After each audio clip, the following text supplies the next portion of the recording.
Tonight on Joy News Prime, Electoral Commission justifies 100,000 cedis filing fee for persons seeking to contest the presidential elections this December. Every 4 years, we adjust prices as far as the nomination fees are adjusted every 4 years. So 2012, presidential was almost 10,000. 2016, it came to 50,000. Then 2020 is now 100,000. We'll be getting reactions from some of the parties. Police begin investigations into murder of Professor BENNEH with a visit by the top hierarchy of the police CID to the plush home of the law lecturer, promising they will unravel the crime. Crime scene experts, together with the investigators who are working on this particular case, are doing whatever is humanly possible to see if we can make good headways in this particular murder case. The crime has, however, brought to the fore the issue of crime scene management after it turned out the floor where the body of the law lecturer was found was cleaned before the police could collect evidence. We'll be speaking with a criminologist. Accra High Court takes steps to ensure Assin Central MP Kennedy AGYAPONG appears in court to answer contempt case brought against him for derogatory comments against a judge. And in business. Coming up in business, the National Insurance Commission, in collaboration with the Ghana Police Service, has arrested an unlicensed insurance brokerage firm operating under the name Family Fountain Insurance Brokers. Details shortly. Chief, take your coffee. I'm not saying no. Deputy Campaign Manager for the NPP urges Ghanaians to remember the blighting energy crisis they endured under the erstwhile John Mahama administration as they consider who to vote for this December. So soon, people have forgotten that for 3 years, we slept in darkness.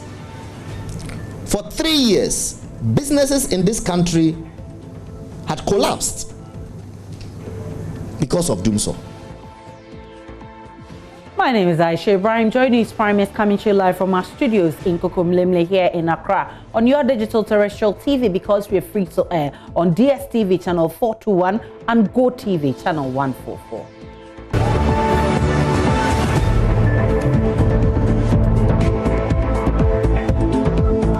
The Accra Region Police is assuring the family of the late Professor BENNEH they will do all they can to unravel the mystery behind the killing of the law lecturer at the weekend. A team of police homicide experts led by CID boss DCOP Kenny Abua on Monday visited the residence of the late professor, where his body found with his hands tied at his back in a pool of blood. My colleague Mamiesi Thompson was at the residence when the police team arrived and has filed this report.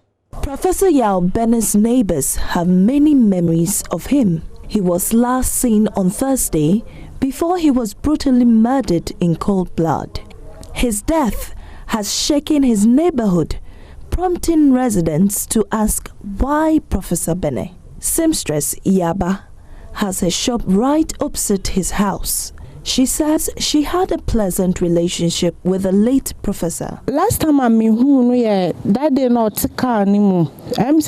last time we spoke was on Thursday. We waved at each other in the morning before I left for a wedding in the Western region. Saturday,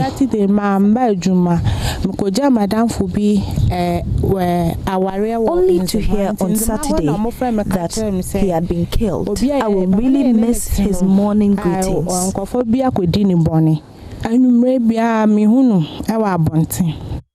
Another gardener in the area shares fond memories of him. Uncle BENNEH would call Uncle BENNEH. Everybody for the area here, we saw no would call his name. So I finished what we were doing, then we come. We come there, then we come. That time police have arrived, and then they open the place and they start doing their things. After they finish everything, me the first time I saw him, said he was inside their package, the white body pack. No. So that was the first time I saw him, and then we take him, we put for the mortuary car. That was how they go. Assemblyman for the Ajiringano electoral area, Joseph Odai Boy tells me security will be boosted in the area to avert such incidents. It came to us as a shock and a surprise because the Prof has been with us here. I can't give you the specific number of years he has been with us, but for us to be told that he has been murdered, it's not a good thing at all. And it doesn't speak well of the area too. It doesn't speak well of the area. So I pray that the police will do their best to fish out the bad notes within the area, and then the area will be free. Meanwhile, a team of investigators trooped his house earlier, led by the Director General of the CID, DCOP Ken Yeboah, to harvest clues to unravel the mystery behind Professor Yao BENNEH's killing. There have been reports indicating the crime scene had been tampered with before the police could collect evidence. Accra Region PRO DSP Efiatenge, however, disagrees. She's been speaking with Gifty Ando-Apia on the polls. The crime scene experts, together with the investigators who are working on this particular case, are doing whatever is humanly possible to see if we can make good headways in this particular murder case. We are doing what we have to do as professionals, and we know bringing in the crime scene experts alone indicates that, yes, the homicide units who are trained in investigating cases of this nature have taken whatever they wanted to lift initially at that point.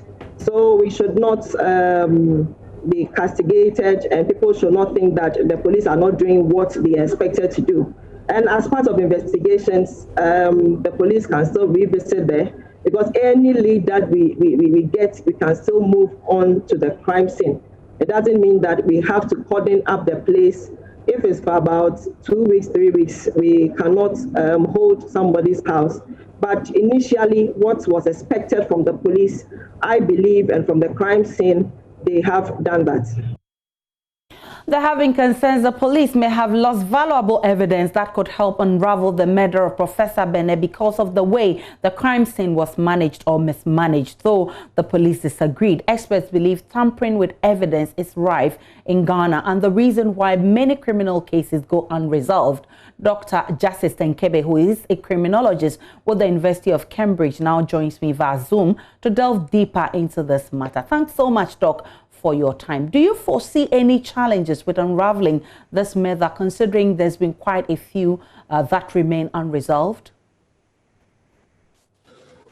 Well, thank you for having me.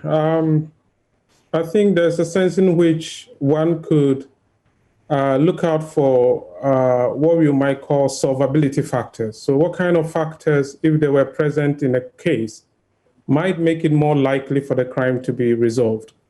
But there's also a sense in which different crimes present their unique features, which might make them extremely challenging to resolve. So I'm sure any country that you might take, there will be so-called cold cases, right? A number of probably high-profile murders that some of them decades, some of them centuries remain unresolved. So it's not an issue that is unique to Ghana or to particular countries. But of course, the more murders go unresolved, the greater the challenge in terms of public confidence in the police. And of course, apart from that, the immediate issue is access to justice, okay, for the victims or their families in this case. Yeah.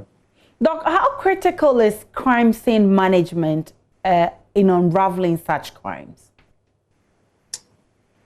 Well, I think the police themselves would agree that you would the crime scene is important. You would need to collect some crucial information or data from that site.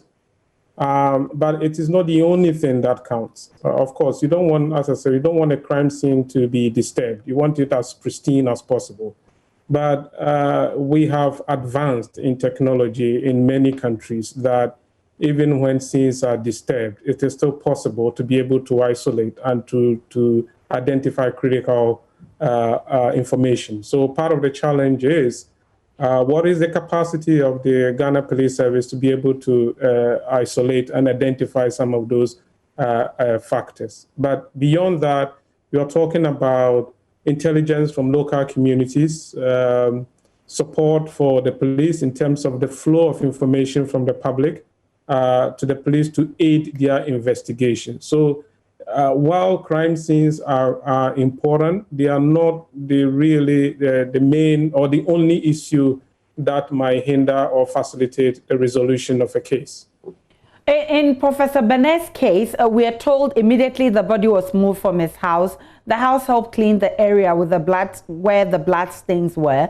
We're not sure if the police took proper account of the place. And it's not the first time we're seeing this. It happened in JB Dankwa's case. It happened in the Gapoa marketing manager's case. I mean, just to mention a few, what does this mean to the investigation? I think it can pose a challenge. But again, we need to emphasize the point that it's not uncommon sometimes to have even suspects of murder go extreme length to try to clean the scene of a murder. And police technology is still able to identify, to recover some of that evidence. So of course, no one wants a crime scene to be cleaned the way that you're suggesting had happened. But of course, one way to resolve that is in terms of maybe a little bit more of public education, that something like that happens. You need to preserve the scene. But we have to, I think, speak with the police to see whether they've got the resources to be able to still uncover that. But I don't think we should approach the issue as if the crime scene is the critical issue, such that without it, cases will go unresolved. I mean, depending on the kind of or the nature of the case that we are confronted with. There's, as I said, there's the issue of whether someone saw a suspect. There's an issue of whether you have CCTV evidence, for example. What kind of course, forensic evidence that they might be able to gather through other ways. So we need to expand our analysis beyond just the crime scene, as it were. Let me get your mood on this before I let you go, Dr. Tenkebe. Recently, you put together a report on Ghana's crime trends. What did your research uncover? Okay, so this was work done with my colleague, Dr. Emmanuel Kofi Boachi, at the African Institute for Crime Policy and Governance Research. And we were looking at trends in what the police have defined as major crimes. So murder, robbery, and rape. And part of what we found was that if you took a look at murder rates since at least from 2012 to 2019, and when I talk about rates, I mean that we did the analysis in a way that controlled for year-on-year changes in population. So what we found was that Ghana's murder rates were more or less stable across these time periods that we're looking at, somewhere around 2 murders per 100,000, which is lower than what you find in places like Kenya or Nigeria, but a little bit higher than what you find in places like Singapore or the UK. We also looked at the rates for sexual violence, and although we often are quite exercised by robberies, for example, when you look at Ghana's violent crime data, the one crime that really stands out is sexual violence. So, for example, if you take a place like Greater Accra, the sexual violence rate is 35 per 100,000 as compared to about, I think, 7 or so for robberies. So Ghana's major violent crime problem appears to be sexual violence. And it's quite staggering because this is one crime that we know the victims are less likely to report to the police. And yet, for police statistics to reflect such high incidents is quite worrying. And I think it requires at least as much attention as what we give to robbery incidents. I'm grateful for your time. Dr. Justice Tenkebe is a criminologist with the University of Cambridge. To other stories, the chiefs and people of Achim Mwaso in the Etiwa West municipality of the Eastern region have petitioned the Inspector General of Police, James Opombuenu, over persistent attacks by gunmen they say are terrorizing residents in that community. They say the activities of these gunmen have brought fear and panic, with the latest incident being an attack on a resident. Correspondent Edwin Kufisiao has more in the following report.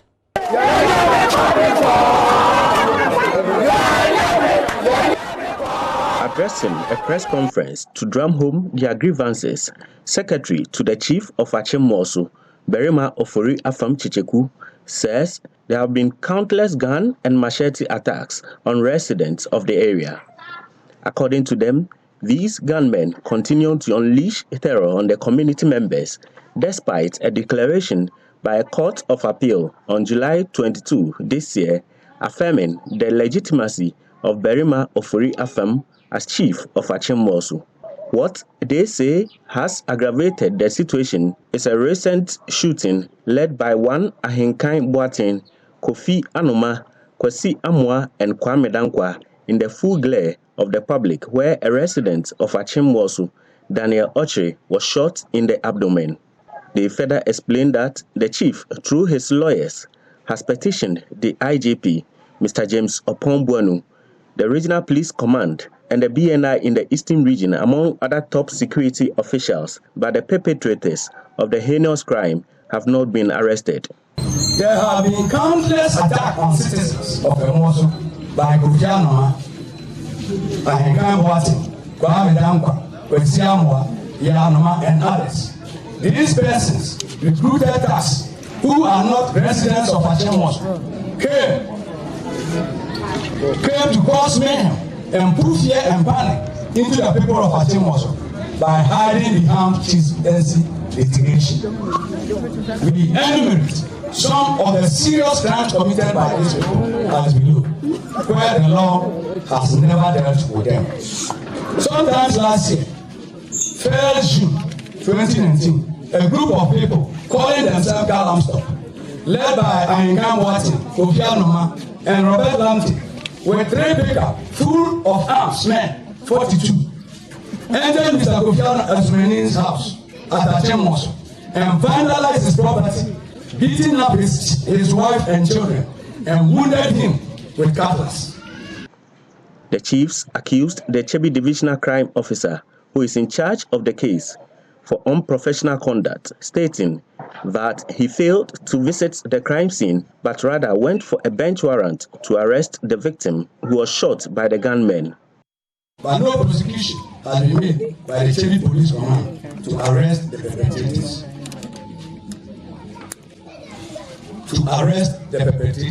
However, on 15 June 2020, this year, police team from Koforia entered Achimmosu and arrested Kodench and Kobiahen, Nana Pesipepra, Bernard Ofori, and Solomon Amaku, took them to Koforia and put them behind prisons police cells due to fabricated story given to the police by Ahinkan Boateng, Kofi Anoma, and AGYAPONG. In this case, prosecution was strict, and the case is still pending. The residents want government to pay special attention to their plight. From Achimmosu, Edwin Kufisiao for Joy News. More so, the High Court is intensifying its efforts to ensure that Asin Central MP Kennedy Japon appears before it to explain why it should not sanction him. A notice of the court date is to be posted on the building housing Net 2 TV and Oman FM buildings, both owned by the legislator. This became necessary after the MP did not show up in court as expected on Monday, with the registrar explaining they have been unable to serve him with the court documents. The MP allegedly made comments the court deems insulting and denigrating the image of the judiciary in a land dispute involving himself. Court correspondent Joseph Akable has more.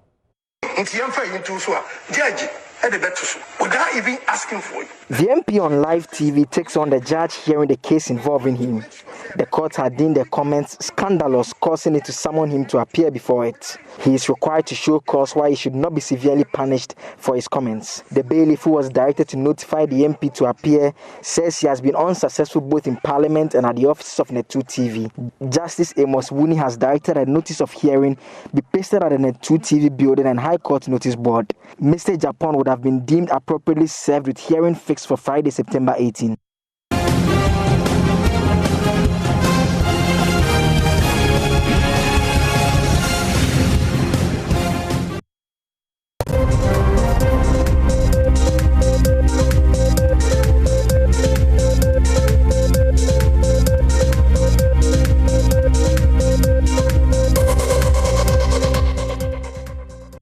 On your election headquarters, the Electoral Commission has set 100,000 Ghana cedis as filing fee for persons seeking to contest the presidential elections this December, 2 times of what was demanded in the last election in 2016. Those seeking to contest parliamentary elections will be required to pay a filing fee of 50,000 Ghana cedis. The fees were announced at a news conference at the EC Monday afternoon. Chairperson Jane Mensah explains aspirants will not have to be physically present at the commission to pick their forms, and that they will have to download them, the forms from its website as part of its COVID-19 safety protocols. The Commission has introduced and increased the number of days for the filing of nominations from the initial 2 days to 5 days. I think in the past we had the filing period was a 2-day period. However, we've increased that to 5 days. And we believe that this would afford the political parties an opportunity to make the necessary corrections on their nomination forms.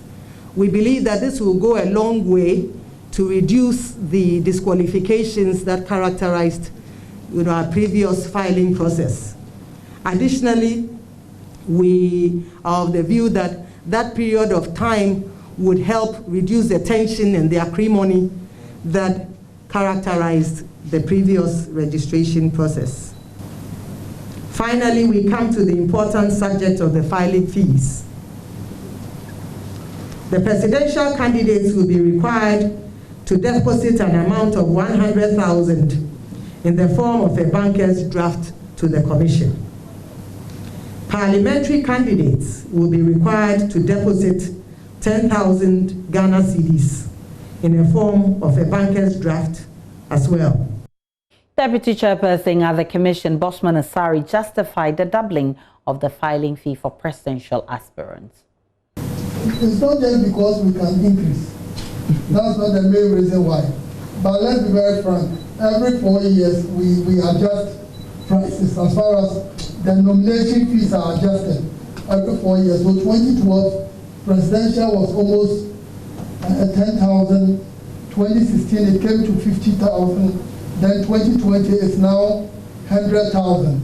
And those of you who know the value of money in each particular year, it's important to look at the value of 50,000 in 2016, then compared to 50,000 in 2020. Then you notice that the Commission hasn't increased it that much. And then when you look at the parliamentary 10,000, what it actually means is that the Commission has reduced it.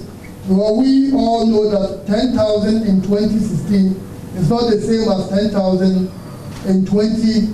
So I think this is something the Commission is doing, that to promote multi-party democracy, so that in our constituencies, if there are people there who want to contest as independent candidates in the parliamentary elections, they can do so. National level, if you are an independent person, a small party, the thinking of the Commission is that 100,000 should be okay for you to be able to contest in the presidential elections.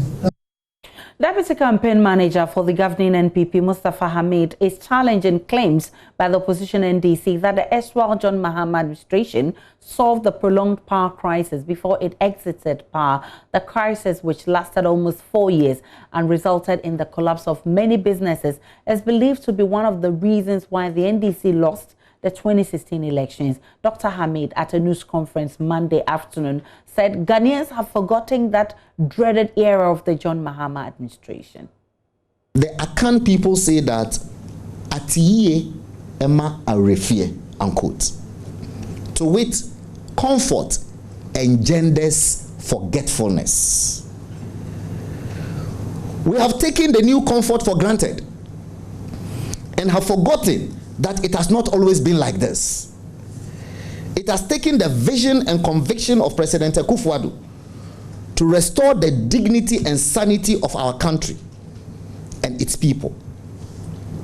So soon, people have forgotten that for 3 years, we slept in darkness. For 3 years, businesses in this country had collapsed because of Dumso. Indeed, Dumso cost this country billions of cedis, according to ISE's report. It was not for lack of capacity, as all parties in this country agree. It was simply because the economy was in such poor state that the NDC government could not raise the money required to keep the lights on. When we make the argument today, they tell us that they resolved Dumso before they exited.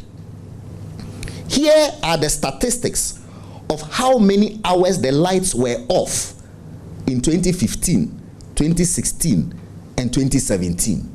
So you will see who eradicated Dumso.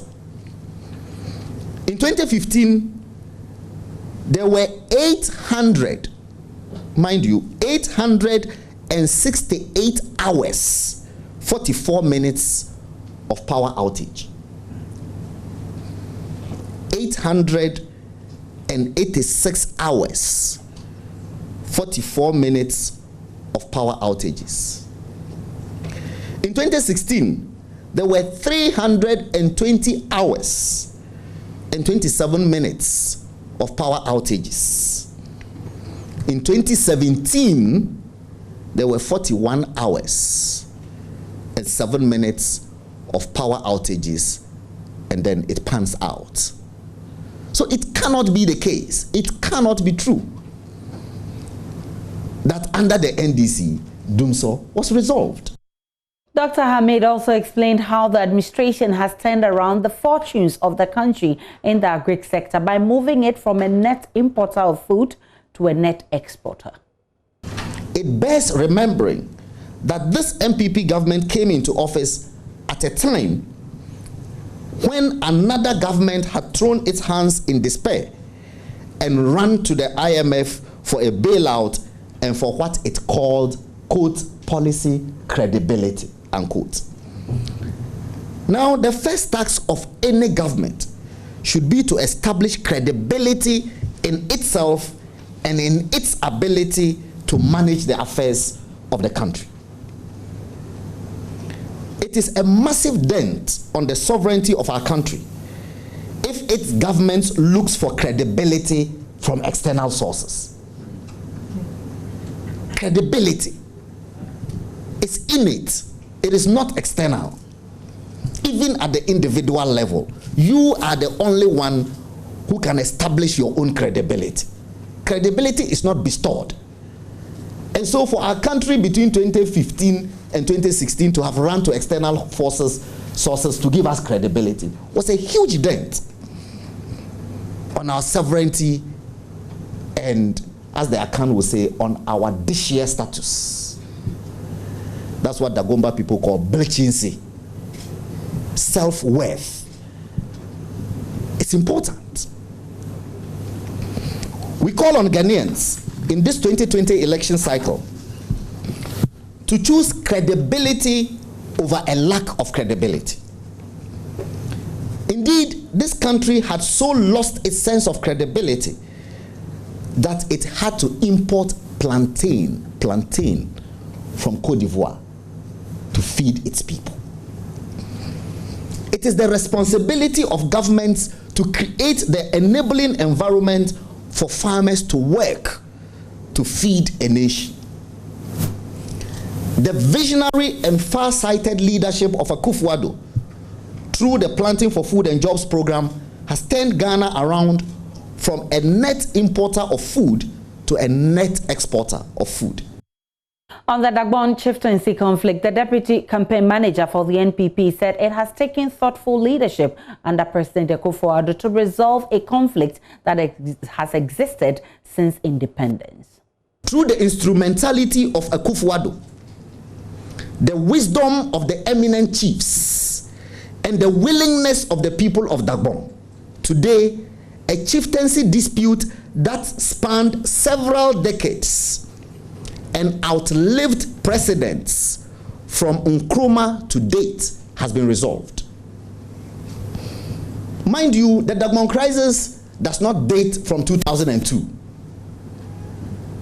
It is a crisis that Dr. Kwame Nkrumah dealt with and couldn't resolve. It is a crisis that the NLC regime dealt with and couldn't resolve. It is a crisis that Professor Buzia dealt with and didn't resolve. It is a crisis that AGYAPONG dealt with and couldn't resolve. It is a crisis that AGYAPONG is SMC1. It is a crisis that SMC2 dealt with under General Ekufu and didn't resolve. It is a crisis that AFRC dealt with. It is a crisis that PNDC dealt with. It is a crisis that PNP dealt with. It is a crisis that escalated under President Kufuor. And through his wisdom, he established the Tree Community of Eminent Chiefs. At that time, our opponents said that if they came to power, they were going to find and jail people for what happened in Dagbon. So instead of working towards the peace and unity of the Dagbon people, they sought more to divide the people of Dagbon and make this a political matter. In other words, politicizing the Dagbon matter. Also live on Joy News Prime, we'll take a break. We'll be back with more Plus Business.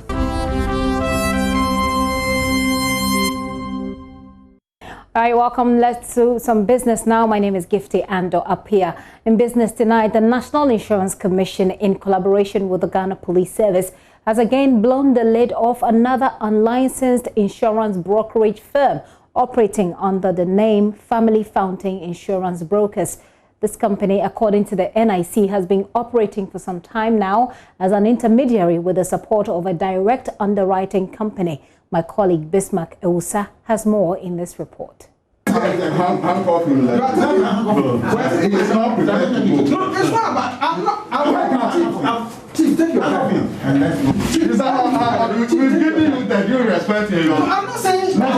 According to the NIC, the suspects, whose techniques are perpetrated at the premises of the Ayalolo Transport Terminal in Accra Central, have been serving as an intermediary between the unsuspecting insuring public and a non-licensed underwriting insurance company. They are currently under police investigations and, if found culpable, would face criminal prosecution according to law. The discreet approach employed by the Special Investigative Unit of the NIC and the police on September 9, 2020 led to the suspects unknowingly disclosing their mode of operations after weeks of surveillance and trailing. Armed with conspicuous information, the suspects were picked up by the police. The Deputy Commissioner of Insurance, Michael Ando, had this to say. Well, the National Insurance Commission has a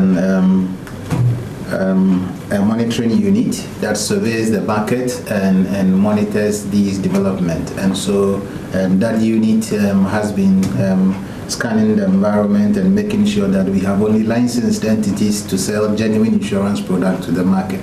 This is the work of this unit that led to the uncovering of this unlicensed insurance brokerage.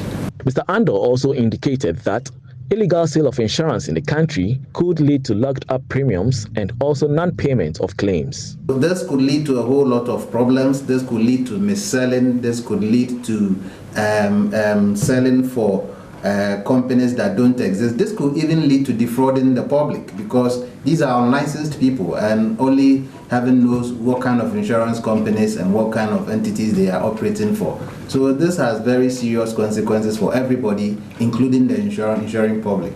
The NIC says it will investigate the underwriting company involved and would apply the relevant sanctions as stipulated under the Insurance Act 2006, Act 724 of the National Insurance Commission, which makes it a crime to engage any unlicensed insurance intermediary. The Commission is therefore advising the general public to report the activities of any nefarious and suspicious character or company trading or soliciting for insurance business without due authorization to either the police or the nearest NIC office. Well, to some good news now, the country has made about 26 billion cedis as of the end of August this year from domestic tax collections. This is above the mid-year review target set by the Finance Minister Ken Ofori-Atta. Commissioner General of the Ghana Revenue Authority, AISHA Usuamwa, told journalists that the overall target of more than 42 billion cedis will be met despite the outbreak of the coronavirus pandemic. Our target or budget for this year, as per the Minister's presentation, was 47.2 billion. As at the mid-year, the targets were revised downwards to 42.7 billion. As at the end of August, GRA has collected 26.7 billion. And if you compare the 26.7 billion based on the mid-year review, I must say that we are above the mid-year review target as at end of August. We are determined to definitely, I can assure that we will meet the mid-year review target. But we are aiming that we should be able to go beyond the mid-year review target. And we are putting the necessary strategies to ensure, because all these initiatives, in addition to the effective debt collection, is increasing our revenues. And in the COVID-19 period, and our own analysis of some of the countries, and recently I had a discussion with the African tax administrators with my colleague on the conference call, and he was asking, what is your shortfall? And I said, as a junior, our shortfall was 6%. Then said, oh, you are the only one of the few countries I've heard that have such a small shortfall in COVID-19. And that as at August, if you say that we are closing to our target, he was surprised that we are. So most countries are talking about 20%, 30% reductions in revenue. But we think that these initiatives is helping us not to have the huge deviation that will have occurred. And that's it for business for now. I'm back after 8 p.m. I'm Gifty and up here. Many thanks for your time here on Joy News Prime. Gary Smith here with the sport. In our first story, the former sports minister Neelante van der Poel has been speaking about what he would have done differently if he were in charge of the Ministry of Youth and Sport. There is a deficiency of financial support for other disciplines apart from football. In 2019, the government of Ghana spent approximately $4.6 million for Ghana's participation in the African Cup of Nations. However, in September same year, the Ministry of Youth and Sports told the Ghana Athletics Association that they had no finance to support the team to participate in the Diamond League in Qatar. Many have claimed that there is a neglect of support for other sporting disciplines by this government. Neelante van der Poel says a quarter of what is given to the Black Stars could help develop other disciplines. We'll have given more impetus to the other sporting disciplines, because I saw the effort of, for example, the volleyball team, the beach soccer team, the weightlifting team, the hockey teams, both male and female, and the boxing team. And also, very importantly, swimming. Yeah, we saw the effort of the people who are involved in swimming. So, as a minister, I will have given a lot of support and attention and impetus to these people to encourage them to do more than they are doing. Our over-reliance on football and the sort of resources we pump into football with all its attendant, problems and challenges and sometimes returns we get. I believe that just 10 or 20% of that attention, if it's given to the other sporting disciplines, I think they will do well. He added that the NDC have a track record of supporting associations he described as less financed sports. I'm very sure, not me, but we are talking about the NDC. Yeah, the NDC. Why? We have a track record of supporting the lesser known sports. For example, the whole idea of building a Bukum Boxing Emporium was one of it. In the Bukum Boxing Emporium, it's not only boxing. We also have a swimming. For once, and for the first time in the history of this country, Ghana hosted an international swimming competition. The first time. So that should tell. And the national hockey pitch that we have today was built under an NDC government. So that should tell you that we've given some interest to the other sporting disciplines. What you call lesser known sports, which I call less financed sports. Okay. So I think that the people involved in sports know our vision. When we're crafting this manifesto, we met with them, we interacted with them, and they told us what they want to see in the manifesto. And I'm sure we brought a manifesto that fits their desires. And so they will support us in order to come to power so that we'll be able to bring all these dreams of theirs into reality. Nilante Van Der Poel was a former youth and sports minister under the NDC from February 2016 to January 2017. And speaking of the less financed sports, let's go to boxing. Azuma Nelson has paid tribute to DK Poison, and he says DK is the man who opened the platform for Ghana to win world titles in the sport. According to Azuma, he had a positive influence in his life. You know, when DK Poison, he opened the way, he showed us the way that, I mean, we can be a world champion, you know. So,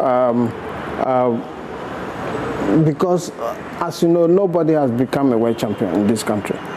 So, and because nobody believed that, I mean, there will be a world champion. One day we'll have a world champion here.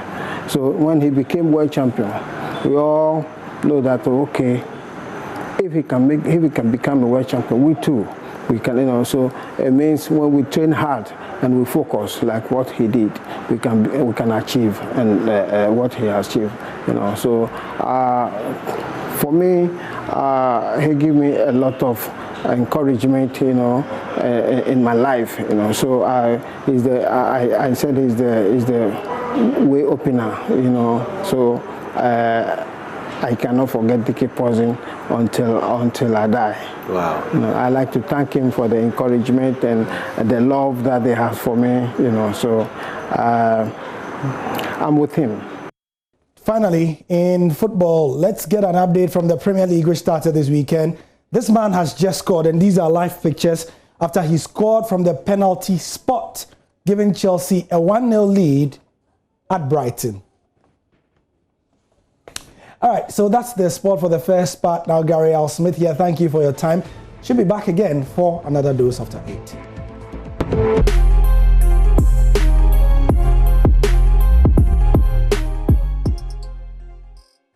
And it's time now for Showbiz. Becky is here with the very latest. Hi, Becky. Hello to you. I'm glad you're smiling.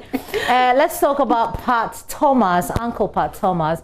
Remember the song Asante KOTOKO? Yeah. I mean, this is actually for the KOTOKO fans out there. So, you know, he composed that particular theme song for the football club. Yep. So Uncle Pat Thomas is saying that he hasn't received any royalties for that song. He's yet to receive one.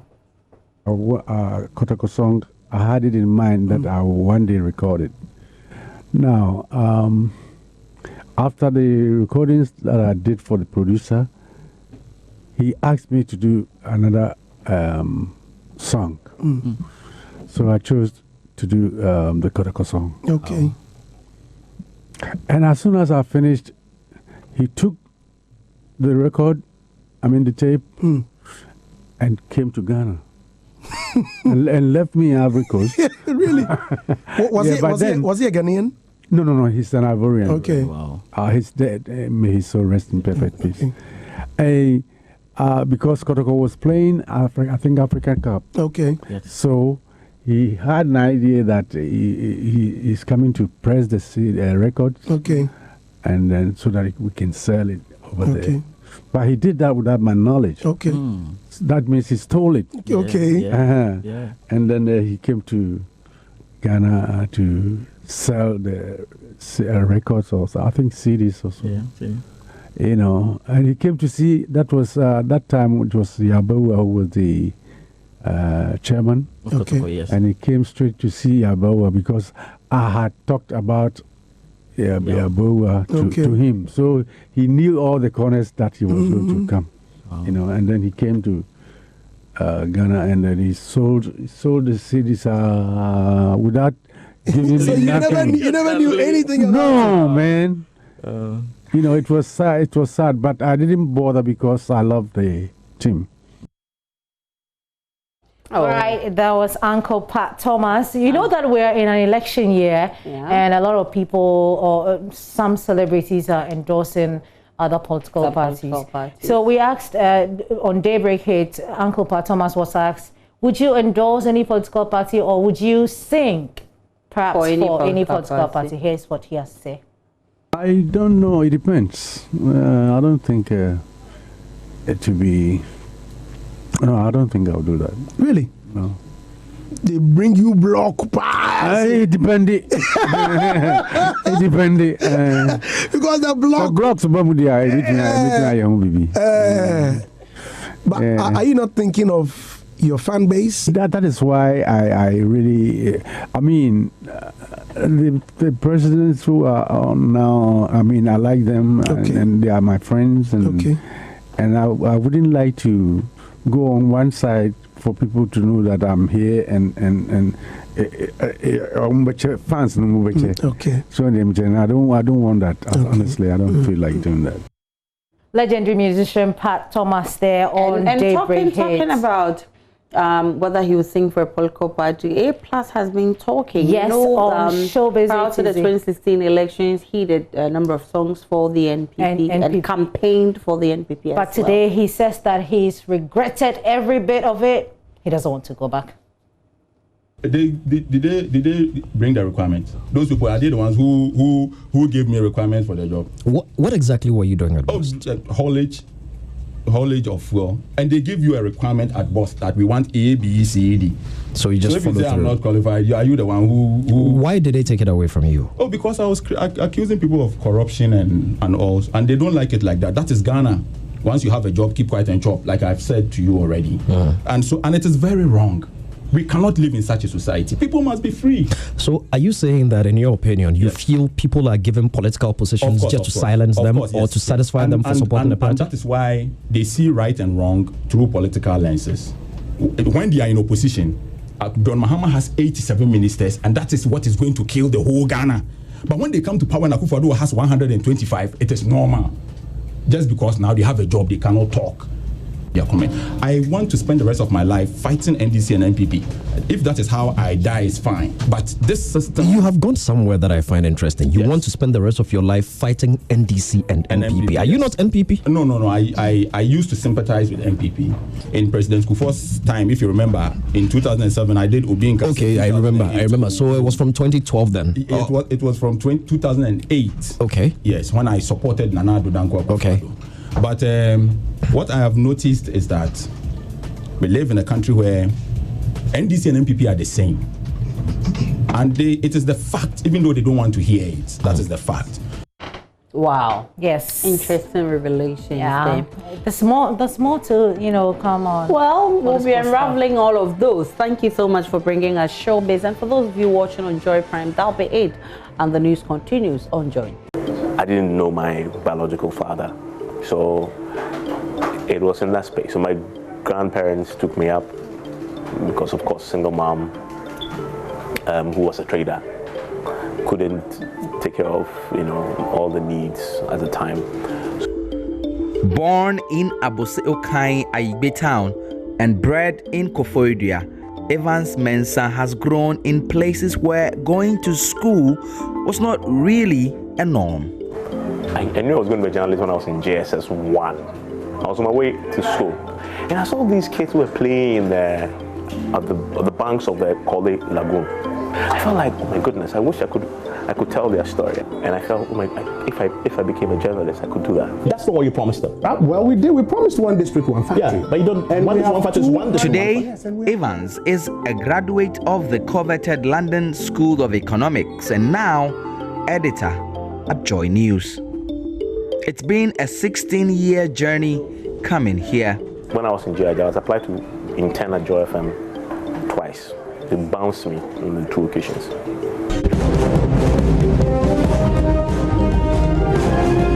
Our projection is that Nana Addo Dankwa Akufo-Addo will win the 2016 presidential election. I'm really surprised that I'm doing this, actually, like doing politics. I'm terribly surprised. Like, I don't know when that became part of my being. I came here in 2004 as an intern. That was a year of an election, so an election year. So that's my first experience at elections. You know, I remember I covered Odorodiodio. I just want to be the best version of myself every single day. I mean, so when you hang up the boots in journalism, which will certainly come, I mean, you know, you give yourself every single day. I judge myself every single day. I don't look in to see that the thing about journalism is that your audience will judge you. Nobody else, not your boss, not your HR. The media landscape is changing.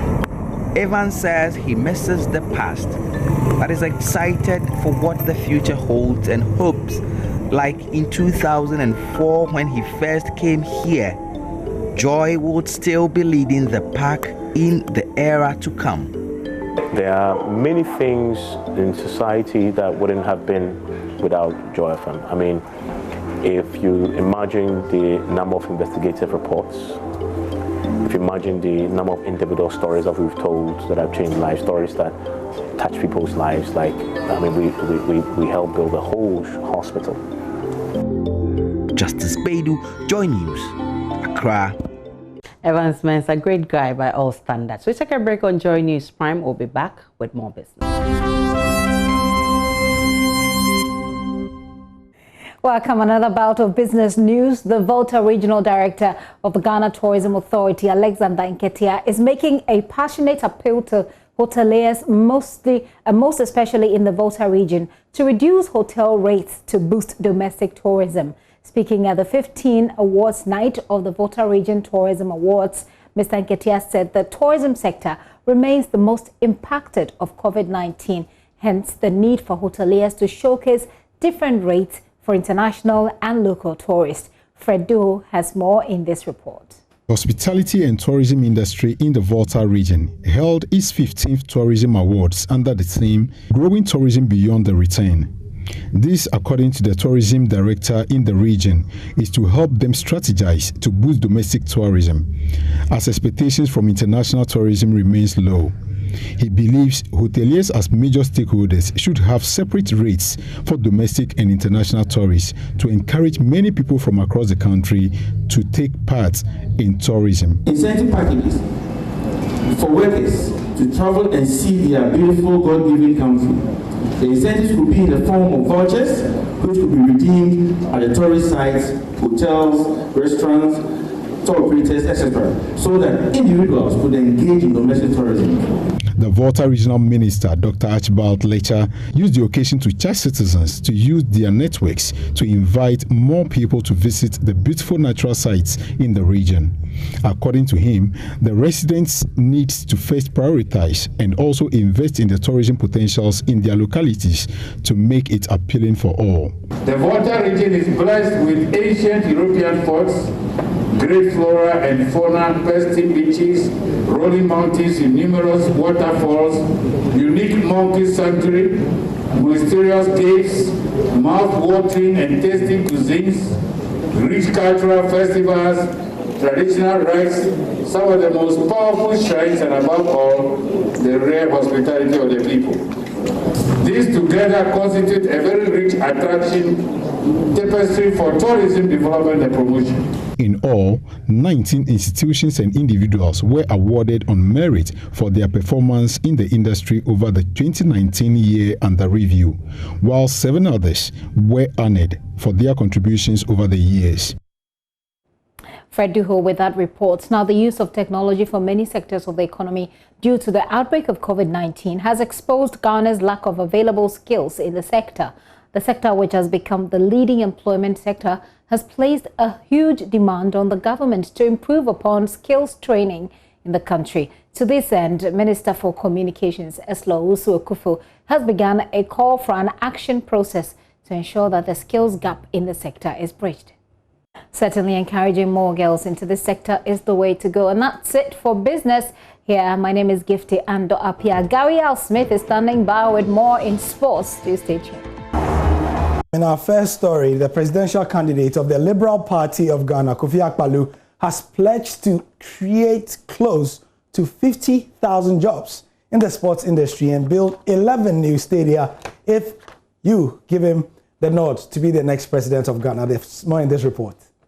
Sports plays a crucial role in the socio-economic development of every nation, including Ghana. But the country seems to downplay the role sports plays in the economy. It is not surprising there has been little or no investment in sports development. But the presidential candidate for Liberal Party of Ghana, Kofi Akpalu, wants to reverse the worrying trend. He says LPG has what it takes to use sports as a tool for job creation. We're going to invest 1.6 billion every year in sports industry.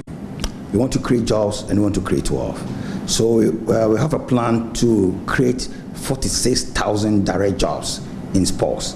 So to sustain that jobs, we are going to put 1.6 billion every year in that industry to build a $10 billion industry. When talking about sports, LPG, we have the plan and we have the solution. The LPG presidential candidate Kofi Akpalu also reviewed plans for sports infrastructure development. We are going to build 11 new stadia. We're going to build stadium 1, 2, 3, 4, up to 11 in 11 regions. 1, Bono East, Ahafo. Northwest, Western North, Northeast, Savannah, Upper East, Upper West, Eastern region, VOLTA region, and UT region. We are going to build a stadium each in these regions.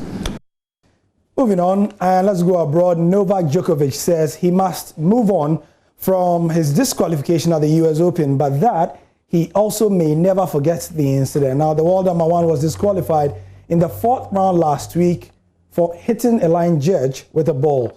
The 33-year-old had already apologized for the incident, which saw him take a ball from his pocket and then hit it behind him, striking the judge in her throat. And in our final update, Chelsea have managed to get themselves in the draw so far. Second half just started. 1-1 it is against Brighton. And there it is on your screen. Ghana's Tariq Lamptey, who is eligible to play for Ghana, is also in that mix. And Gary Al Smith with the sport. Thank you for your time. Bye for now.